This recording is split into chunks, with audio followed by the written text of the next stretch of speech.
நல்லவராய் வாழ என்ன செய்யணும்? நல்லவராய் வாழ நல்லவராய் மாறணும். அவ்வளோதாங்க. நல்லவராய் மாறணும்னா, எல்லாத்துடைய பொதுவான கணிப்புல என்னங்க? நல்ல ட்ரெஸ் போட்டுக்கணும், நல்ல ஹேர் ஸ்டைல் வச்சுக்கணும், நல்ல பொருள்கள பயன்படுத்தணும் அப்படிங்கிறதுங்களா நல்லவரா மாறுறது? அப்படியெல்லாம் இல்லவே இல்லைங்க. இன்னர் குவாலிட்டின்னு கொஞ்சம் இருக்கு. அதாவது உள்ள இருக்கக்கூடிய தரமான சில செயல்கள் இருக்கு. தரமான சில பழக்கவழக்கங்கள் இருக்கு.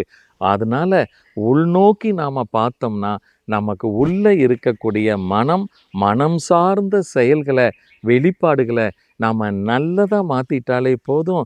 அவரு ரொம்ப அன்பானவர். அவரு ரொம்ப குணமுள்ளவர். அவர் ரொம்ப அமைதியானவர். அவரு நல்ல பக்குவம் உள்ளவர், பண்புள்ளவர், பணிவுள்ளவர்னு பேர் எடுத்தாலே போதும். நாம எல்லோரும் நல்லவரா மாற முடியுங்க. அதனால நல்ல பழக்கவழக்கத்துக்கும், நல்ல குணத்திற்கும் நீங்க முக்கியத்துவம் கொடுங்க.